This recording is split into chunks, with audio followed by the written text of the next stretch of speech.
नमस्ते दोस्तों, कैसे हैं आप सब। आज 2023 का अंतिम दिन है। ये साल भी हमसे विदा ले रहा है बहुत सारी अच्छी बुरी यादों के साथ, बहुत सारी मेमोरीज के साथ। हम 2024 में प्रवेश कर रहे हैं। बस कुछ ही घंटे बचे हैं। हम देखते हैं 2024 हमारे लिए क्या लेके आता है, आप सबकी ज़िंदगी में क्या लेके आता है। मैं प्रतिष्ठा बहुत स्वागत करती हूँ आपका अपने यूट्यूब चैनल जीएस गुरुजी में। आज हम बात करने जा रहे हैं अपने पॉलिटी के टॉपिक की, जो कि कॉन्स्टिट्यूशन है, हमारा संविधान, the making of Indian constitution की संविधान की डिफिनेशन हम जानेंगे, परिभाषा। ये काफ़ी इंपॉर्टेंट टॉपिक है आपका हर एग्ज़ाम के लिहाज से। और कॉन्स्टिट्यूशन कैसे बना, इसको मैं आपको ब्रीफ करूँगी। और ये क्लास आपकी यूपीपी, एसएससी जीडी और यूपीएसआई और जो आपके पीसीएस प्रीलिम्स होते हैं उसके लिए भी यूज़फुल है। और जहाँ जहाँ ये प्रीलिम्स के क्वेश्चन बन सकते हैं मैं स्टार मार्क कर दूँगी, आप थोड़ा सा ध्यान दीजिएगा जो चीज़ें पूछती हैं उसके ऊपर। ठीक है, तो आइए शुरुआत करते हैं सबसे पहले डेफिनेशन से। व्हाट इज़ कॉन्स्टिट्यूशन, हमारा संविधान है क्या, संविधान होता क्या है, आप इसको कैसे डिफाइन करेंगे। मैं बाइलिंगुअल चलूँगी, हिंदी इंग्लिश दोनों में बताऊँगी और आपको समझ में आ जाएगा। बस थोड़ा ध्यान दीजिएगा, फ्रेजेस पे थोड़ा ध्यान दीजिएगा।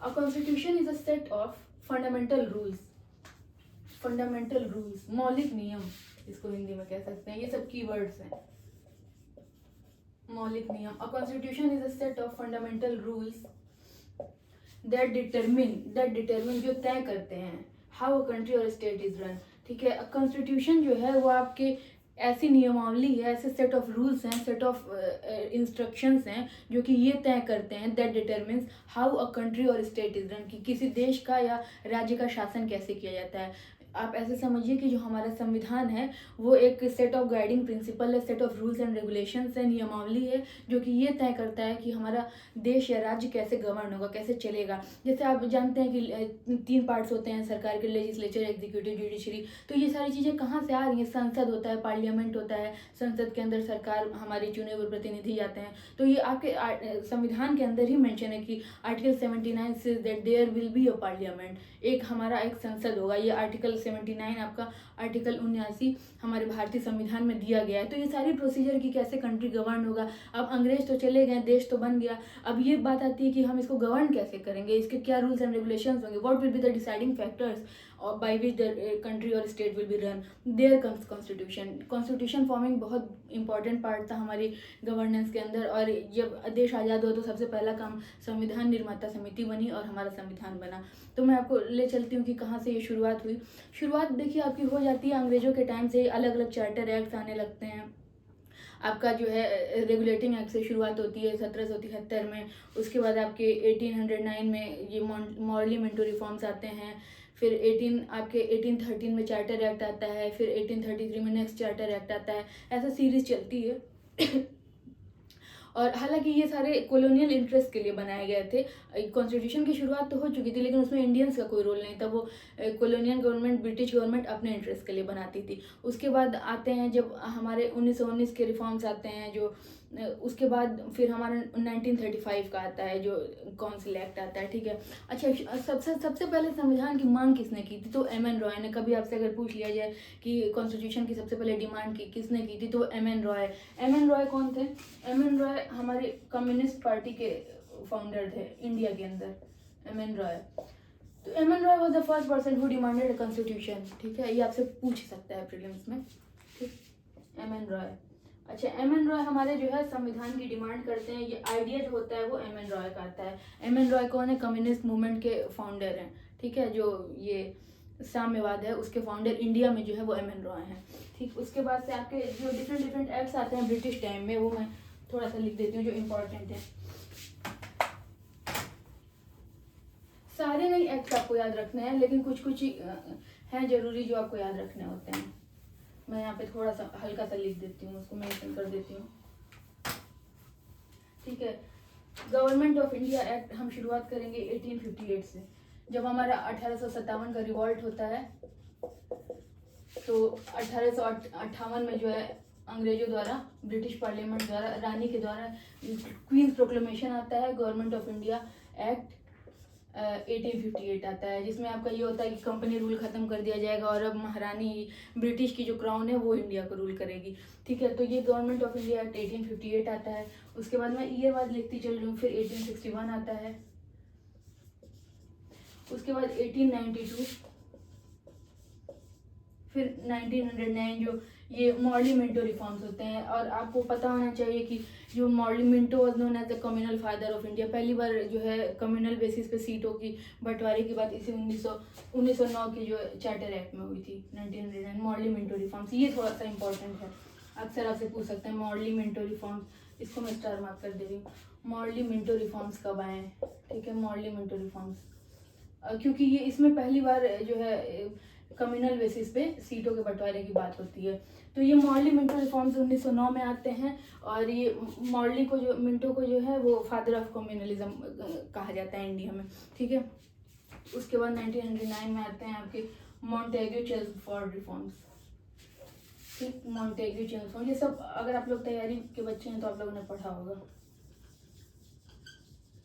मॉन्टेग्यू चेम्सफोर्ड में पहली बार जो है आपका वो उसके डिवीज़न की बात होती है, डायरकी आता है इसके अंदर, और स्टेट्स में और सेंटर में जो है सीटों की बात होती है, हमारे लेजिस्लेचर की बात होती है, ठीक है। उसके बाद आता है आपका सबसे, जब हमारे एम.एन. रॉय ने डिमांड की कॉन्स्टिट्यूशन की, तो 1935 में आता है गवर्नमेंट ऑफ इंडिया एक्ट 1935। हालांकि इसने भी इंडियंस को हम भारतीयों को निराश ही किया, लेकिन इसके जो फीचर्स है वो ही आगे चल के जो हमारे प्रेजेंट कॉन्स्टिट्यूशन है वो सारे बेस यही बना जो गवर्नमेंट ऑफ इंडिया एक्ट 1935 था। उसके 80% प्रोविजंस आज के हमारे कॉन्स्टिट्यूशन में इम्प्लीमेंट है। तो government of India act 1935 became the base of our future constitution, ठीक है। अच्छा, अब 1935 में गवर्नमेंट ऑफ इंडिया एक्ट आ जाती है, फिर क्या होता है, फिर ऐसे मांग चलती रहती है, Indians were not satisfied with it. तो 1942 में क्या होता है, क्रिप्स मिशन आता है इंडिया में, ठीक है। क्रिप्स मिशन हमारे 1942 के अंदर आता है, जिसमें कि 3 मेंबर्स होते हैं। अच्छा, ये क्वेश्चन आपसे प्रीलिम्स में पूछ सकता है कि क्रिप्स मिशन में कौन कौन से मेंबर्स होते हैं, तो उसको थोड़ा सा आप ध्यान रखिएगा।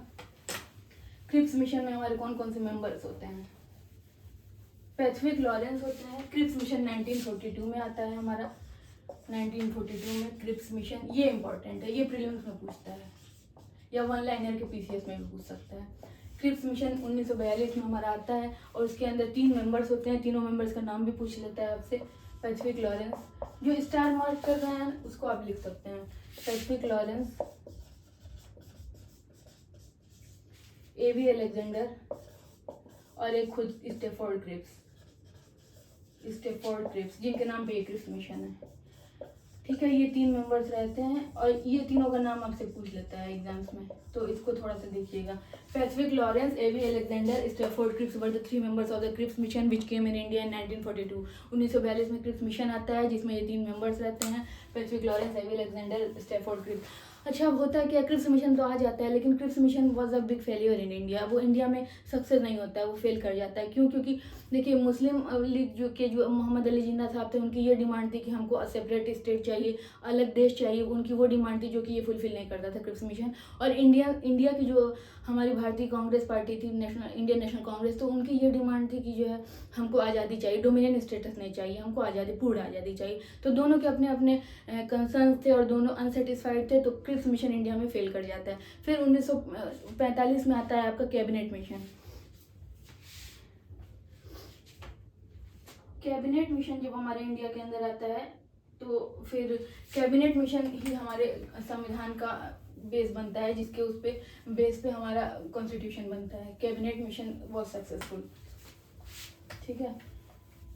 अगर आपसे कभी पूछा जाए कि किस मिशन के अंडर में हमारे संविधान का निर्माण हुआ, कौन सा था वो, तो वो अगर आपको ऑप्शन दे दिया जाए क्रिप्स मिशन और कैबिनेट मिशन या गवर्नमेंट ऑफ इंडिया एक्ट 1935, तो आपका cabinet mission will be answer. Cabinet mission आता है, और ये इस कैबिनेट मिशन के अनुशंसा पे हमारी एक संविधान समिति बनाने की बात होती है। अच्छा, अब देश आज़ाद हो गया 1947 में। उसके पहले क्या होता है, देखिए, जब 1946 में 13 दिसंबर 1946 को ऑब्जेक्टिव रिजोल्यूशन पास होते हैं, संविधान सभा बन गया, ठीक। संविधान सभा की पहली बैठक होती है 9 दिसंबर 1946 को। ये बहुत इंपॉर्टेंट है, 9 दिसंबर 1946। आपसे मल्टीपल टाइम्स पूछा गया है कि हमारे संविधान सभा की पहली बैठक कब होती है? 9 दिसंबर 1946। इसको एकदम स्टार मार्क कर लिए। 9 दिसंबर 1946 को हमारे संविधान सभा की पहली बैठक होती है। फिर 13 दिसंबर 1946 को पंडित जवाहरलाल नेहरू ने ऑब्जेक्टिव रिजोल्यूशंस पास किया, जो कि आज का हमारा प्रियम्बल बना है। जो आप देखते हैं ना प्रियम्बल, जो प्रस्तावना जो हमारे संविधान का है, हम भारत के लोग, we the people of India, तो ये कहाँ से डिराइव हो रहा है? ये इसी ऑब्जेक्टिव रिजोल्यूशन से होता है डिराइव, ऑब्जेक्टिव रिजोल्यूशन। अच्छा, ऑब्जेक्टिव रिजोल्यूशन कौन दिया था? ये भी बहुत इंपॉर्टेंट है, ये भी पूछता है। ये जवाहरलाल नेहरू ने दिया था। जो मेन पॉइंट्स मैं बताती चल रही हूँ आपको वनडे एग्जाम्स के लिए। ऑब्जेक्टिव रिजोल्यूशन आता है हमारा 9 दिसंबर 1946 को, सॉरी 13 दिसंबर 1946 को। और इसमें क्या बात होती है कि जितने भी हमारे देश के कमजोर वर्ग हैं, वीकर सेक्शन है, SC ST OBC, तो उनको जो है सिक्योरिटी की बात की गई है। वही रिजर्वेशन आरक्षण की बात भी इसमें की जाती है कि जो ये वल्नरेबल सेक्शन है उनको प्रोटेक्ट किया जाएगा। उसके बाद से जो ये फ्रेज है ना, we the people of India, constitution अपनी अथॉरिटी कहाँ से डिराइव कर रहा है? अगर आपसे कभी कोई पूछे कि सबसे सुप्रीम क्या है, सबसे बड़ा क्या है देश के अंदर, जिससे देश गवर्न होता है, तो वो कॉन्स्टिट्यूशन है। और वो कॉन्स्टिट्यूशन अपनी अथॉरिटी कहाँ से डिराइव कर रहा है? लोगों से। हम भारत के लोग, हमारी जो जनता है, हमारी जो पब्लिक है, वो उसको जो है अथॉरिटी दे रही है कि वो उसको फॉलो किया जाए पूरे देश के अंदर संविधान को, और उसकी authority we the people of India से आती है। तो फ्रेजेस का बहुत महत्व है प्रियम्बल में। मैं जिस दिन प्रियम्बल की क्लास लूंगी, एक एक फ्रेज को आपको समझाऊंगी, ठीक है। उसके बाद ये हो जाता है 9 दिसंबर 1946 को। फिर हमारा ड्राफ्टिंग कमेटी का पूछता है आपसे कि ड्राफ्टिंग कमेटी, BR अम्बेडकर इसके हेड थे, ड्राफ्टिंग कमेटी, ठीक है। अच्छा, अब हमारे देश के जो पहले प्रधानमंत्री रहते हैं, कौन रहते हैं? Jawaharlal Nehru. Drafting committee BR Ambedkar, आपको इतना याद रखना है, इसके अध्यक्ष। अच्छा, अब नेहरू जी ने कहा कि हम अपने देश का जो संविधान बनाएंगे वो हम अपने हिसाब से बनाएंगे, और उसमें जो है लोगों के प्रतिनिधि चुन के आएंगे, और वो जो रिप्रेजेंट करेंगे, जो भी मेंबर्स जितने रहेंगे वो मिलकर बनाएंगे। तो ये पूरी तरह से यूनिवर्सल एडल्ट फ्रेंचाइज तो नहीं रहता है, लेकिन रेस्ट्रिक्टेड एडल्ट फ्रेंचाइज रहता है, जिसमें हर वर्ग का प्रतिनिधित्व रहता है। SC ST OBC और हिंदू मुस्लिम क्रिश्चियंस, हर समाज के हर वर्ग का प्रतिनिधित्व रहता है, हर सेक्शन का। और यहाँ पे इसके अंदर में आपसे पूछा जाता है कि जो हमारी पहली संविधान सभा थी उसमें कितनी महिलाएं कितनी थी? तो 15 महिलाएं रहती हैं उसमें, 15 महिला, ठीक है। महिलाओं का भी प्रतिनिधित्व रहता है। और आपके प्रिंसली स्टेट्स, रजवाड़ों से भी आपके मेंबर्स गए रहते हैं, और ब्रिटिश इंडिया के जो प्रोविंस थे उससे भी गए रहते हैं। और इसमें आपके टोटल मेंबर्स जो होते हैं वो आपके नियरली 384 मेंबर्स होते हैं। और जब 1946 बीतता है, फिर 1947 में आते हैं। ब्रिटेन में जो है सत्ता का परिवर्तन होता है, क्लीमेंट एटली सरकार आती है उनकी, और वो जो है माउंटबेटन प्लान, 3 जून 1947 को माउंटबेटन प्लान आता है, जो कि पार्टीशन ऑफ इंडिया के बारे में बात करता है, और ये देश को आज़ादी देता है। इसके अलावा 2 देश की बात होती है इसमें, इंडिया पाकिस्तान, और ये जो प्रिंसली स्टेट रहते हैं उनको ये ऑप्शन रहता है कि वो either they go with India, they go with Pakistan, या दे मे बी इंडिपेंडेंट, या तो वो आज़ाद रहें, या इंडिया के साथ जाएं, या भारत के साथ जाएं। तो जो 3 जून 1947 को, ये भी प्रीलिम्स में पूछता है आपसे कि ये माउंटबेटन प्लान कब आता है? 3 जून 1947। और यही हमारा आधार बनता है देश के विभाजन का और आज़ादी दोनों का, ठीक है। इसमें ये डिक्लेरेशन होता है कि अब ब्रिटेन इंडिया छोड़ के जा रही है, और भारतीय अपना शासन खुद करेंगे, वो आज़ाद है। तो ये होता है आपका 3 जून 1947 को माउंटबेटन प्लान। इसको भी स्टार मार्क करिए, माउंटबेटन प्लान, ठीक है। तो इस तरह माउंटबेटन प्लान आता है 3 जून 1947 को, और हमारा देश 15 अगस्त 1947 को आज़ाद होता है। हमारी संविधान सभा की पहली बैठक होती है 9 दिसंबर 1946 को, और हमारा संविधान टोटल कितने टाइम पीरियड में बन के तैयार हुआ, उसको ये भी आपसे पूछता है। ये पहली बात तो आप ये जानिए कि भारत जो है वो विश्व का सबसे बड़ा लोकतंत्र है, largest democracy in the world India है, ठीक है। और उसके बाद भारत का जो संविधान है वो सबसे बड़ा लिखित संविधान है पूरी दुनिया में। आप इस चीज़ को ध्यान रखिएगा कि Indian constitution is the longest lengthiest written constitution in the world, ठीक है। जो लिखित संविधान है उसमें सबसे बड़ा संविधान हमारे इंडिया का है, क्योंकि उसमें स्टेट के लिए भी प्रोविजंस हैं, सेंटर के लिए भी हैं, तो सब मिलके वो लेंदी हो गया है काफ़ी, ठीक है। अच्छा, अब आपको मैं बता दूं कि संविधान सभा के पहले एक्टिंग चेयरमैन कौन थे, जो सीनियरिटी बेसिस पे जिनको बनाया गया था, वो डॉक्टर सच्चिदानंद सिन्हा थे, और उसके बाद प्रॉपर इलेक्शन से डॉक्टर राजेंद्र प्रसाद को बनाया गया, ठीक है। उसके बाद जो हमारा ओरिजिनल कॉन्स्टिट्यूशन रहता है उसमें 395 आर्टिकल 8 शेड्यूल रहते हैं, और हमारा आज अमेंडमेंट होते होते आज हमारे टोटल जो है जितने आपके टोटल कॉन्स्टिट्यूशन के अंदर 448 आर्टिकल्स हैं, 448 आर्टिकल्स, ये 8 शेड्यूल्स हैं। यहाँ पे अमेंडमेंट होते होते 12 शेड्यूल्स हो गए। 9वां शेड्यूल भाई जमींदारी अबोलिशन का आया था, 10वां एंटी डिफेक्शन का, फिर 11वां आपका ये पंचायत राज का आया था, 12वां आपका इसका म्यूनसिपैलिटीज का आया था। तो टोटल अमेंडमेंट होकर 12 शेड्यूल्स हो गए और जुड़ते जुड़ते 448 आर्टिकल्स हो गए। ठीक है, उसके बाद आपको क्या जानना चाहिए इसमें? देखिए हमारा संविधान जो है वो 26 नवंबर 1949 को जो है वो बन के तैयार होता है, 26 नवंबर 1949। लेकिन आपको पता है कि क्यों 26 जनवरी की डेट चुनी गई इसको इम्प्लीमेंट करने के लिए, लागू करने के लिए? क्योंकि देखिए हमारा जो है संविधान बन जाता है 26 नवंबर 1949 को, और इस पूरे प्रोसेस को होने में आपका 2 साल से ज़्यादा का समय लगता है। ठीक है, तो आपको पता है कि क्यों ये 26 नवंबर को बन जाता है लेकिन इम्प्लीमेंट 26 जनवरी को होता है? क्योंकि देखिए जब हमारे जवाहरलाल नेहरू जी आज़ादी के पहले 26 जनवरी को ये स्वतंत्रता दिवस के रूप में मनाए रहते हैं, ये 1930s की बात है। तो इसलिए हमको डेट जो ये लोग चूज़ करते हैं वो 26 जनवरी 1950 को, तो ये भी बहुत इंपॉर्टेंट डेट है। और इसके अलावा कब इम्प्लीमेंट हुआ हमारा कॉन्स्टिट्यूशन, तो वो 26 जनवरी 1950। ठीक है, इनेक्टेड होगा 26 नवंबर 1949 और एनफोर्स्ड होगा, एनफोर्स मतलब कि कब लागू किया गया, वो 26 जनवरी 1950, और वही हमारा गणतंत्र दिवस के रूप में मनाया जाता है। और 26 नवंबर को संविधान दिवस के रूप में मनाते हैं। ठीक है, क्योंकि उस दिन इनेक्ट हुआ था, और जिस दिन इम्प्लीमेंट हुआ, इन्फोर्समेंट जो एनफोर्स हुआ, वो रिपब्लिक डे जो हम मनाते हैं 26 जनवरी 1950 को हमारा संविधान लागू होता है। कॉन्स्टिट्यूशन वॉज इम्प्लीमेंटेड ऑन 26 जनवरी 1950 को लागू होता है। और संविधान दिवस कब मनाते हैं? संविधान दिवस ये भी पूछा जाता है आपसे प्रीलिम्स में, ये पूछा जाता है और ये भी बहुत पूछा जाता है। संविधान दिवस हम 26 नवंबर को मनाते हैं। ठीक है,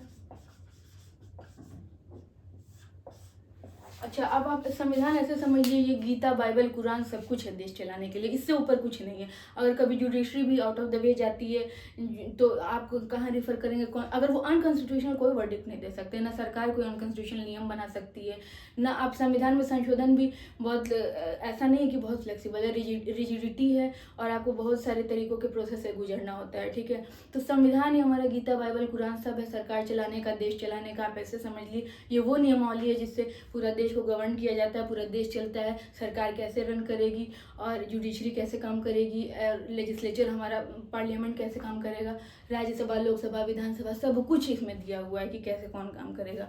ठीक है, तो ये कॉन्स्टिट्यूशन के ऊपर मैं उम्मीद करती हूँ आपको ये क्लास समझ में आई होगी, पसंद आई होगी, और अगर इन्फॉर्मेशन अच्छी लगे तो चैनल को लाइक, शेयर और सब्सक्राइब जरूर कीजिएगा। और कुछ ही घंटों में न्यू ईयर आने वाला है, तो आप लोग पार्टी कीजिएगा, खुश रहिएगा, मुस्कुराते रहिएगा, अपना ध्यान रखिएगा। मिलती हूँ नेक्स्ट वीडियो में।